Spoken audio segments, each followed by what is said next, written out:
Sarap talaga maging bata. Yung iniisip lang yung mga lalaruin, manonood ng TV, at syempre sa mga ganyang edad, may mga crushes na rin yan. Ito na yung view pagkatapos ng bagyong Christine. Kaya kami ay naligo dahil malinis yung tubig, wash out yung mga dumi, yung mga algae, kung ano-ano pa dyan.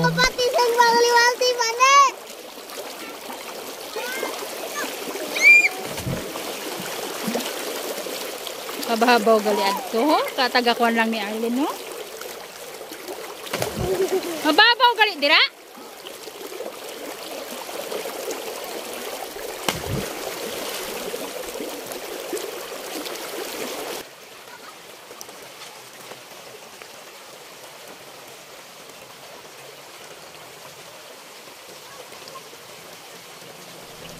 Ang ganda talaga ng view dito sa aming isla. Yan yung mga kasama ko. Enjoy na enjoy sila sa tubig.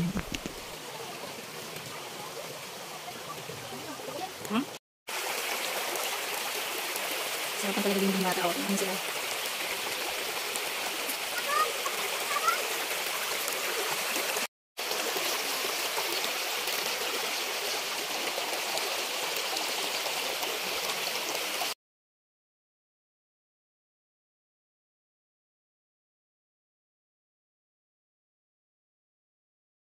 Itong araw na to ay sobrang na-enjoy ko. Feeling ko ay bumalik ako sa aking pagkabata. Hindi ko talaga naranasan yung maligo sa ilog dahil ang aming inay ay sobrang protective, maalalahanin. Pag wala kami sa bahay ay hinahanap talaga kami. Kaya sobrang enjoyed ko talaga kasama ang mga batang ito. Ayan, may water effect pa sila sa akin. Ayan. At syempre, nag-enjoy din sila dyan. Ayan, tingnan nyo.